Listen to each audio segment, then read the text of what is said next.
Hello students, आज हम बात करेंगे बीए फर्स्ट ईयर का एक टॉपिक है सामाजिक स्तरीकरण।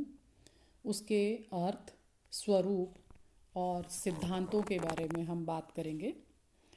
देखिए, हमें सभी को ये मालूम होना चाहिए कि स्तरीकरण क्या होता है। स्तरीकरण जो है एक असमानता का ही स्वरूप है, जिसके अंदर जो समाज के ऐसे सदस्य जिसके अंदर सभी में समानता हो, ऐसा हम एक यूं कह दीजिए कि एक कल्पना मात्र कर सकते हैं। जहाँ तक मेरा मानना है कि जब तक असमानता नहीं होती है, जब तक कोई भी समाज विकास नहीं कर पाता है। हमने समाज की विशेषताओं में भी किया है कि समाज में संघर्ष और सहयोग पाया जाता है, समाज में असमानता और समानता पाई जाती है। तो स्तरीकरण जो है वो एक असमानता का स्वरूप है, या यूं कह दीजिए कि इसके अंदर जो है उच्चता और एक निम्नता का क्रम पाया जाता है। स्तरीकरण जो शब्द है वो विशेष रूप से जियोलॉजी शब्द, जिसको हम भूगर्भ शास्त्र भी कहते हैं, उससे लिया गया है। भूगर्भ शास्त्र में क्या होता है कि मिट्टी और चट्टानों को बीच अलग अलग स्तरों में पाई जाती है, और वहाँ पर मिट्टी और चट्टानों की अलग अलग परतें बनी हुई होती हैं। ऐसे ही प्रत्येक समाज के अंदर जो है स्तरीकरण हमें दो तरह से भी देखने को मिल जाता है, या तो व्यक्तिगत और या सामाजिक। तो दो व्यक्तियों के बीच में भी यदि हम कहें तो स्तरीकरण हो जाता है, उनके रंग रूप को लेकर, उनके नैन नक्श को लेकर, उनके लंबाई चौड़ाई को लेकर।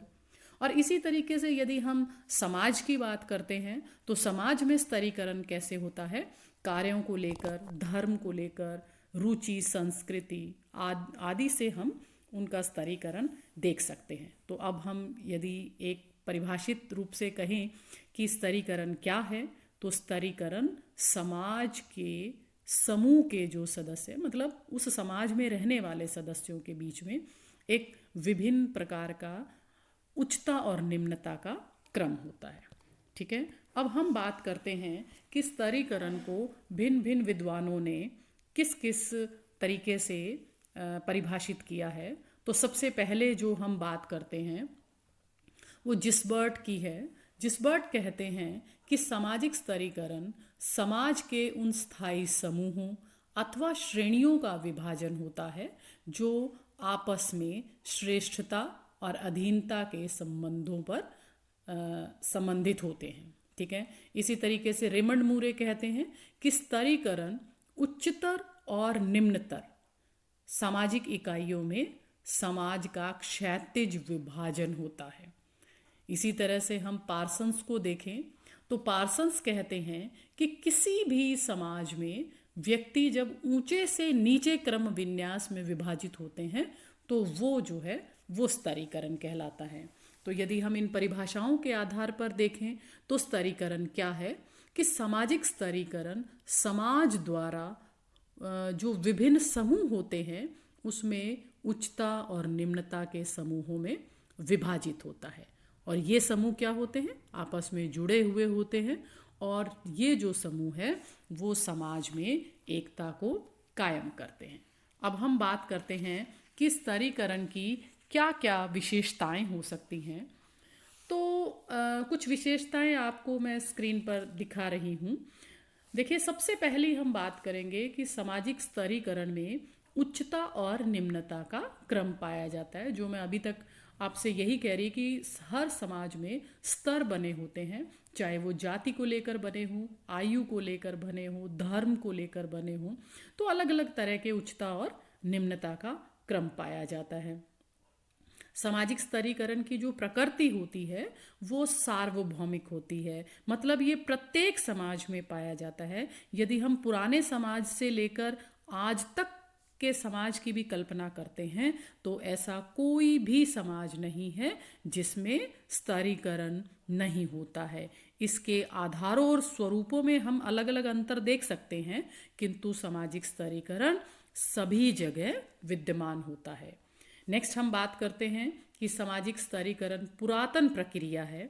देखिए, सामाजिक स्तरीकरण जो है वो समाज में, मैंने आपको बोला, आदिकाल से चला आ रहा है या बहुत प्राचीन काल से चला आ रहा है।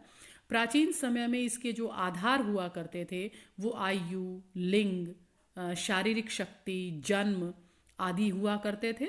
और अब जो हम स्तरीकरण देखते हैं इसमें व्यक्ति के अर्जित गुणों का ज़्यादा महत्व होता है। अर्जित गुण मतलब जो उसने खुद अर्जित किए हैं। मार्क्स भी इसको मानते हैं और वो ये कहते हैं कि प्रत्येक इतिहास में जो है समाज के दो वर्ग रहे हैं, एक श्रमिक वर्ग और एक पूंजीपति वर्ग। इस प्रकार जो है वर्ग स्तरीकरण जो है प्रत्येक समाज में विद्यमान होता है। नेक्स्ट हम बात करें इसकी कि सामाजिक स्तरीकरण जो होता है वो प्रत्येक स्तर पर पाया जाता है। वही मतलब यदि आप जाति के आधार पर देखेंगे तो उच्च जाति और निम्न जाति, यदि आप लंबाई के आधार पर देखेंगे तो बहुत ऊंचा व्यक्ति और बहुत नीचा व्यक्ति, यदि हम एजुकेशन के आधार पर स्तरीकरण देखें तो एक अनपढ़ व्यक्ति और एक बहुत पढ़ा लिखा व्यक्ति, मतलब स्तर जो है वो हर जगह पाया जाता है। नेक्स्ट हम इसकी बात करें विशेषताओं में तो सामाजिक स्तरीकरण क्या होते हैं, इनकी प्रकृति जो होती है वो परिणामिक होती है। परिणामिक से मतलब क्या होता है कि यह जो है समाज में असमानता उत्पन्न करता है और इसी असमानता से क्या है हमें जीवन जीने के अवसर मिलते हैं और उसको हम जीवन शैली के रूप में भी देख सकते हैं।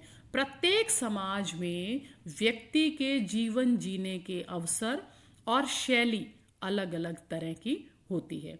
किसी भी व्यक्ति को कितनी शक्ति मिलेगी, कितनी संपत्ति, कितना मानसिक संतोष, ये उसके स्तर पर निर्भर होता है।